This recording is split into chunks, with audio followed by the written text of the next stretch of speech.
Hello সবাইকে, আমার একটা ছোট্ট ব্লগে সবাইকে স্বাগত। তো সেদিনকে সকালবেলায় সবাই তিনজনা মিলে রেডি হয়ে মাম্মামকেও সাথে নিয়েছি, বেরিয়ে পড়েছিলাম একটা জায়গায় যাব বলে।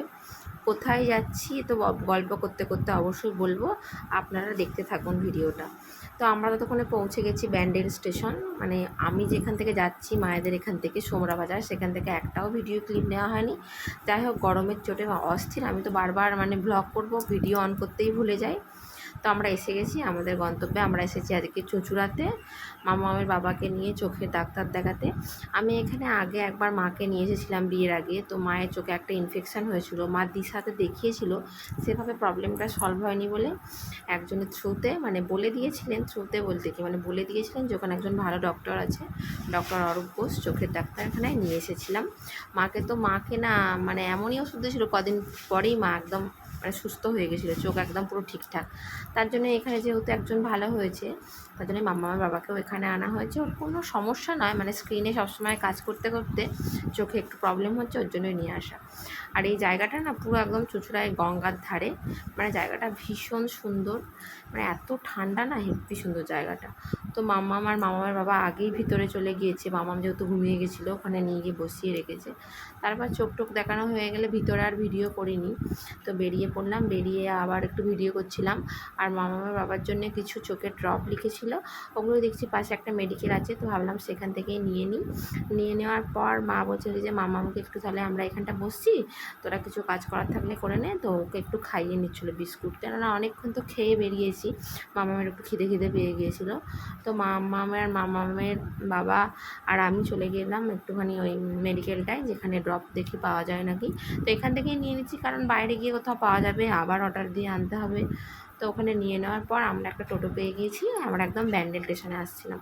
তো চুঁচুড়া চন্দননগর ওই দিকটা তো পুরো একদম ঐতিহাসিক স্থানে ভরপুর। আসার সময় নানা রকম ভালো ভালো জিনিস দেখতে দেখতে আসছিলাম। এবার টোটোওয়ালাটা না খুব ভালো ছিল, উনি বলছিলেন যে তোমরা যদি কোনো ফটো তুলতে চাও তো আমি দাঁড়াচ্ছি, দাঁড়াও, দিয়ে ফটো তুলে নাও। না, আমরা আর গরমে দাঁড়াইনি, এত রোদ্দুর, আমরা অস্থির যাকে বলে। তো মামামকে নিয়ে যাওয়া হয়েছে, ওর গরমে কষ্ট হবে বলে আর বেশি দাঁড়ায়নি। এবার নিয়ে রেখেই বা যাবো কোথাও, ও তো দাদুর কাছে থাকবে না, তার জন্য ওকে নিয়ে যাওয়া হয়েছে। আর ও টোটোতে বসবে বলে বায়না করছিলো, মা একটু বসিয়ে দিয়েছে। তো আমরা গল্প করতে করতে চলে এলাম ব্যান্ডেল স্টেশনে। ওখানে 2:40 নাগাদ ট্রেন ছিল, ওটা ধরে আসবো বলেই ঠিক টাইমে বেরিয়ে চলে এলাম। আর এত রোদ্দুর, আমি শুধু ভাবছি যে একটা সময় এই রোদ্দুরেও তো স্কুল কলেজ করেছি, রোদ্দুরে গেছি, রোদ্দুরের মধ্যে এসেছি, কিন্তু এখন আর পারি না। আস্তে আস্তে বয়স হচ্ছে বলেই পারছি না, আস্তে আস্তে মনে হচ্ছে আলসেমি হয়ে যাচ্ছে। মামামের সাথে সারাদিন যুদ্ধ করেও যেন আর পেরে উঠছি না। তো তাড়াতাড়ি করছি, মনে হচ্ছে ট্রেন দিয়ে দিয়েছে নাকি দেখি। আর এত রোদ্দুর, একটা ঠান্ডা জলের বোতল খুঁজছিলাম, এদিকে তো পেলাম না। ভাবলাম স্টেশন চত্বর যাই, সেখানে গিয়ে যদি পাওয়া যায়। তারপর তো এই সিঁড়ি ভাঙতে ভাঙতে একদম অবস্থা দফা হয়ে গেছে। বাপরে, ওটা কত নম্বর, একদম টিকিট কাউন্টারের দিক থেকে আসছিলাম কি যে এই 7-এর দিকে। তো বিভৎস অবস্থা হয়ে গেছে সিঁড়ি ভাঙতে ভাঙতে, আমি তো একদম নাজেহাল। তারপর এসে দেখছি কি যে হ্যাঁ, ট্রেন দিয়ে দিয়েছে, ওটা তো ব্যান্ডেল থেকে কাটোয়া। তো দেখলাম দিয়ে দিয়েছে, ভালোই হয়েছে। আর সে কী অবস্থা, জল আনতে গিয়ে একটু ঠান্ডা জলের কল দেখেছিলাম, লাইন দিতে হয়েছে প্রায় 10 জনের পরে, যা হোক একটু ট্রেনের টাইম ছিল বলে পেয়ে গেছি। আর মা হচ্ছে ওদিকে মামামকে নিয়ে ট্রেনের ভেতর দেখছে ফাঁকা জায়গা, বসে পড়েছে। আর মামাম তো ভীষণ বদমাইশি করছে, যেখানেই যাবে একদম চারিদিকে মানুষকে তো নাস্তানাবুদ করে দিয়ে যাবে, ওকে না নিয়ে গেলেও নয়। মা সামলাচ্ছিল, আর একজন তো পেশেন্টের সাথে যেতে হবে, তার জন্য আমি ওর বাবার সাথে সাথে ঘুরছিলাম। তো ঠান্ডা জল নিয়ে আসার পর মা ওকে কিছুটা খাইয়ে দিচ্ছিলো। তারপর বললাম যে ঘুগনি খাবো, ভাবছি কি যে কখন খেয়ে গেছি, যদি ঘুগনি ফুগনি খায় গ্যাস ট্যাস হয়। আর খাইনি। আর বিভিন্ন লোকজনের সাথে দেখা হচ্ছে, বলছে ওদের বাড়ি যাবে, মা ওদের বাড়ি যাবে বলে গল্প করছো, কারোর সাথে কথা বলতে দেবে না, কথা বললে কি কোথায় গেছিলি বেড়াতে? বলো, চুঁচুড়া কি করতে গিয়েছিলে? বাবা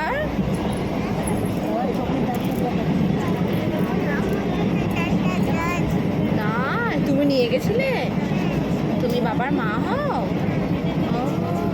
শোনা মেয়ে। তারপর গল্প করতে করতে চলে আসলো আমাদের স্টেশনে নেমে পড়লাম। ওই তখন 3টে, 3:30 বেজে গেছে। এগোতে থাকছি, দেখি টোটো পাওয়া যায় নাকি। এখানে তো আবার টোটো পাওয়া যায় না, সেদিনকে টোটো নিয়ে তো আর এক অশান্তি, এসে একটাও টোটো পাইনি। মানে কোথায় চলে গিয়েছিলো সব ডাকে, ওই সাইডে মনে হয় কোনো অনুষ্ঠান হচ্ছিলো। এই যে ট্রেনটা আমাদের টাটা বাই বাই করে দিয়ে চলে গেল তার গন্তব্যে। আমরাও চললাম আমাদের গন্তব্যে, চলে এলাম আমাদের সোমরা বাজার স্টেশনে। তারপর যা হোক করে অনেক কষ্টে শেষমেশ একটা টোটো পেয়ে ফিরলাম বাড়ির উদ্দেশ্যে। তো আজকে এইটুকুই ছিল ব্লগটা। ভালো লাগলে অবশ্যই লাইক কমেন্ট করে পাশে থাকবে।